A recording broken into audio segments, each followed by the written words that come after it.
so many people know that they should have a will. Yes. But still we see this horrible stat that 70% of South Africans don't have a will.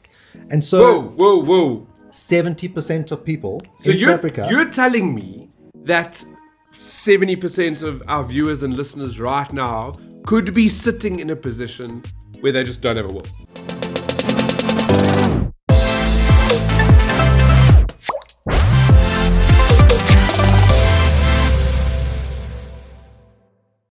Welcome back to another episode of Good Things with myself, Brent Lindeque, the Good Things guy. Every week I get to speak to incredible South Africans, interesting South Africans, maybe some businesses that are doing things differently, but it's all in the name of good news.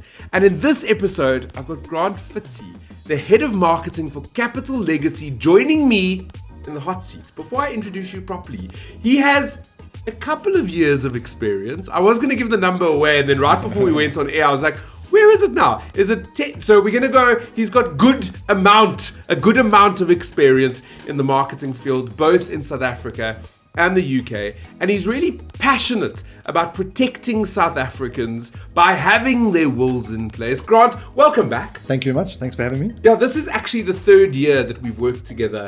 It is. We've supported what Capital Legacy does because we believe, and I mean, we can go through this all over again, perhaps for some of the listeners that may have forgotten the story or have no idea how I'm constantly speaking about my grief. But I lost my father, I think it was 15 years ago. It was very sudden. It was due to malaria and it was incredibly tragic. Yeah. And so I know firsthand, he did have a will, but it took us a while to find that will. It was first the banks thought they had it, and then there was a will found in his safe, and it was quite a messy experience. And then the unwinding of the estate became a whole other narrative.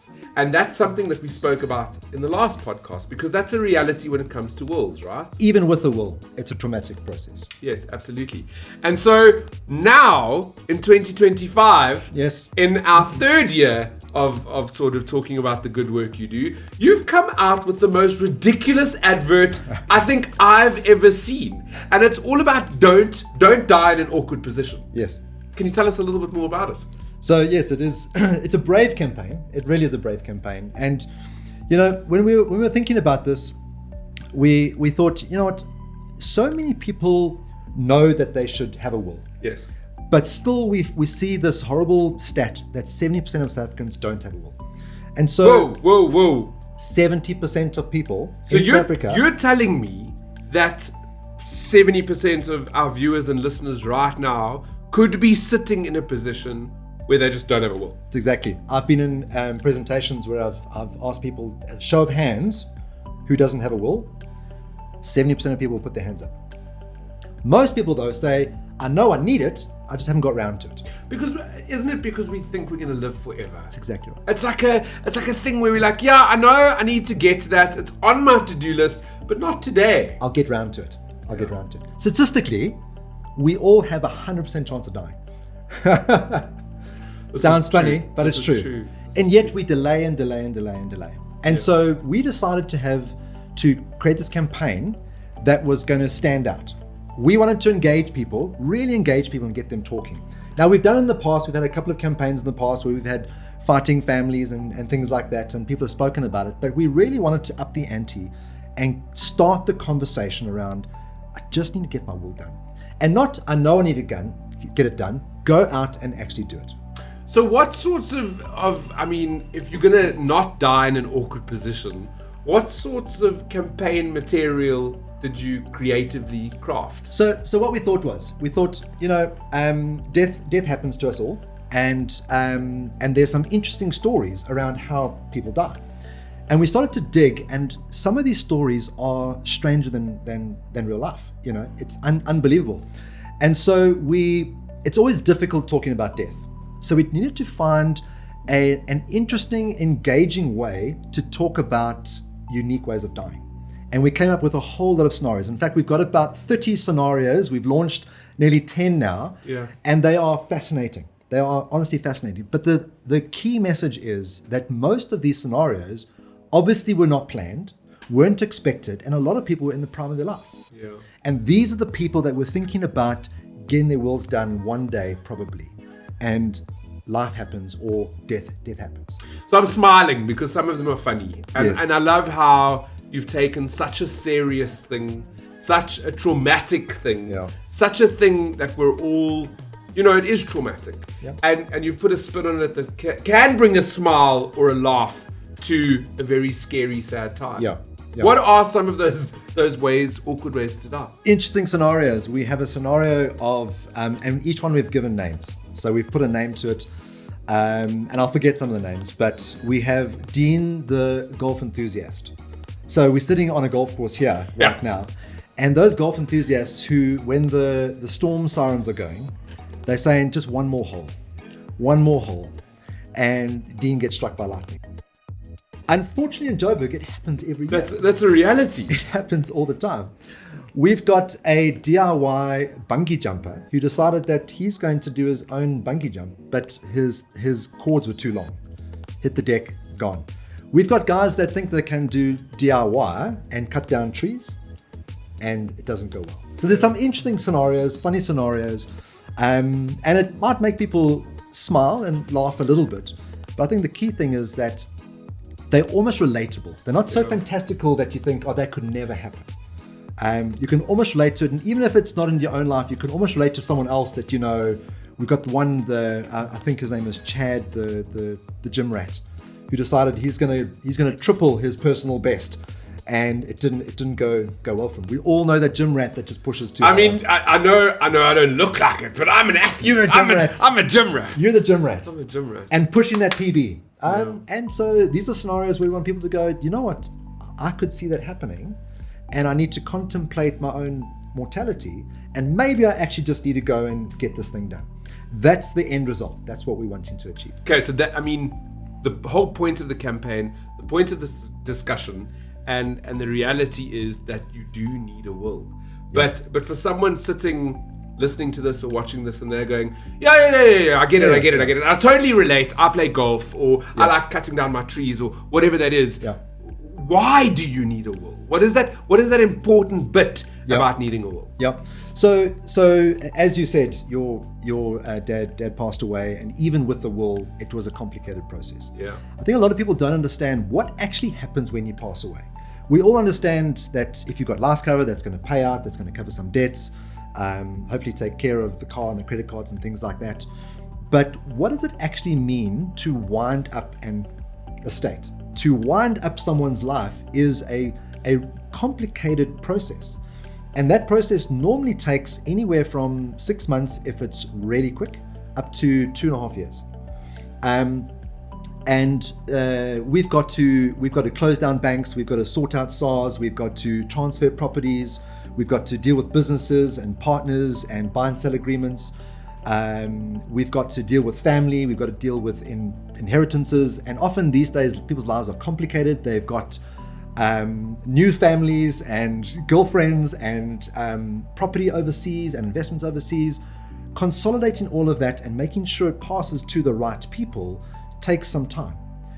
If you don't have a will, there is no direction there. And what happens is, when you don't have a will, you die intestate, which means that you haven't told the executor what you want to happen, who gets what, in what proportion. And so without a will, you essentially inherit the will of the land, and your estate gets distributed by a very set formula, which is normally not what you wanted. What a will does is it controls how that process gets wound up. What you also do when you don't have a will is you open the door for chaos for your family, for conflict, for infighting. No, Dad said the car was mine. No, the beach house was mine. No, this, no, that, and it's a disaster.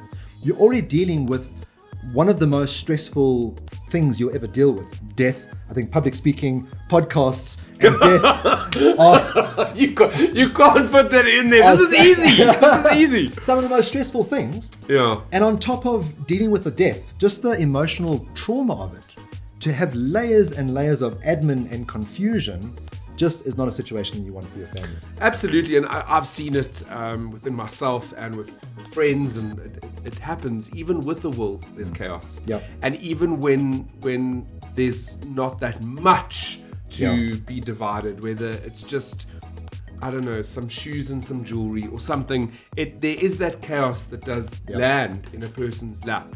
So having a will, in my mind, is one of the most important things that you could do as your legacy. That's exactly right. As part of your legacy. What you said, there's not much. I think a lot of people say, you know what, I don't have a lot, so I don't really need a will. And that's one of the biggest barriers for people getting their wills done, is they think that they only need a will one day when they're rich and famous, when they've got companies and properties and all over, you know. The reality is, if you have anyone dependent on you or relying on you, or even if you have people in life that you care about, when you pass away, you don't want to pass on to them chaos. Yeah. And so it's a responsible thing to do, and it's not complicated. In half an hour, you can sit down and very quickly map out what you want, and a expert can draft the will in just a few hours. It's not a complicated process. But without it, you leave chaos. Even if it is just your shoe collection and your car and things like that, who's going to get it? Where's it going to go? What do you want to do? Even if you're going to leave all of it to the animal farm, just at least be clear with what you want. So here comes the question, which almost looks like a product push, but I'm going to ask, why Capital Legacy? Good question. So technically, there's many places you can get your will done. Capital Legacy, we launched this year. We're turning 13, so we'll become a teenager. Yeah, we're 13 years old. We've managed to help nearly 1 million South Africans get their wills in place. The first thing that we wanted to do when we launched was make it easier to get your will done. So you can go to a number of different places. Technically, you could get a serviette and write your will on it. Listen, I wouldn't advise that. Yeah, there might be someone that'll contest that. You have to get it signed and witnessed, but you can write it out on a piece of paper. But one of the first barriers for people getting their wills done was they thought it was expensive, they thought it was complicated, they didn't know where to go, and we said, let's just make it easier. So that's the first reason to come to Capital Legacy, is that we do everything in our power to make sure it's easy for the client to get their wills done. We have about 100 wills experts around the country that literally all day travel out to clients, to their homes, to their offices, after hours, even, I won't say it, but even on weekends, to say, listen, just an hour every time, sit down with you, talk through what you need, and we can help you get your will done. That's the first thing. The second thing that no one really talks about is getting your will done is the first step. You then have to consider what happens after you pass away. The process of executing your estate, setting up trust for children or family, transferring property, all that sort of stuff is professional fees that come into play. Suddenly there's costs that people haven't thought about.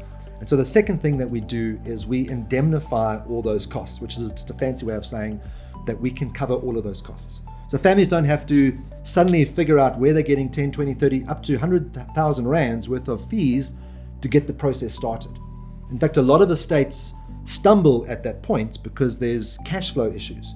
And in fact, even worse, a lot of executors have to liquidate the estate, in other words, sell a house or a car, to get cash to pay their own fees. The very asset that you wanted to leave behind to your family has to get sold to pay for the people that are going to wind it up. And so when we looked at that, we said, something's broken here. Like this doesn't work well. So how do we make it easy to get your will done? And how do we make it easy to cover all of those costs so that the full inheritance passes to the family and the executor can just do what he needs to do? You're speaking to the converted here.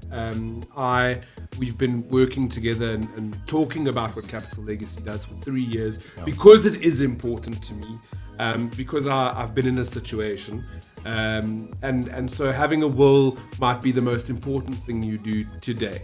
And I know this is a Capital Legacy podcast, but if you want to write it on a serviette, if that's what is going to make you feel like you've done do something. Just do something. Every September, and podcasts, they live forever. So someone could be listening to this in January. I don't know.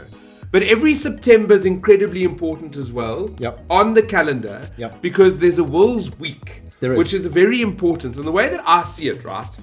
So at the beginning of the year, we've got our New Year's resolutions. We take stock of where we are. We sort of plan for the year ahead. Maybe you belong to some sort of medical aid that you need to get your points or whatever it is. Yeah.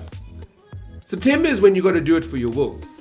Because wills need to be looked at almost on a yearly basis. Things change, right? Yeah, that's exactly right. Yeah. That's exactly right. So the one thing worse than maybe not having a will, maybe not as bad, as having a will that is an outdated will.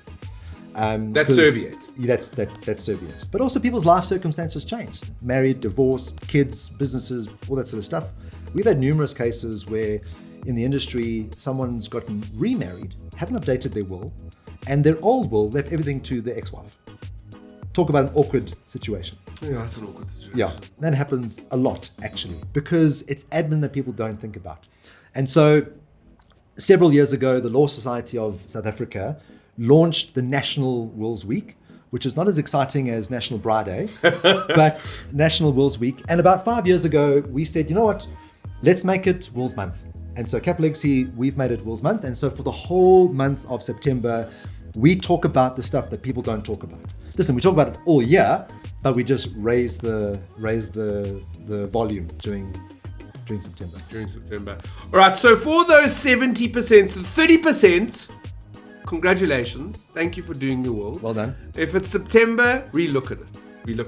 But to the 70% of South Africans that might be sitting behind their desks, or perhaps they're driving and listening to this, or what sort of words would you say to inspire them? I mean, what you said was scary. That if you would, what would you do to inspire them to just get their wills in order today? I think a lot of people know they need to get it done. Somewhere in the back of their mind, they go, yeah, I should probably have a will. But then every year it drops from the top of your list down to the bottom of your list. And procrastination, we did some research last year. Procrastination is the number one reason for not getting it done. They just put it off and put it off. So I would say use Wills Month as the excuse. Put it at the top of your list and just get it done. Just get it done. It's that simple. Just get it done. I've got 5 people that are in the background, working cameras, producers, my assistant, my editor's here. She's busy editing right now. But by show of hands, I just want to see with the 5 of you, do you have your wills in order? Yes, if your hand's up. 1 out of 5. There you go.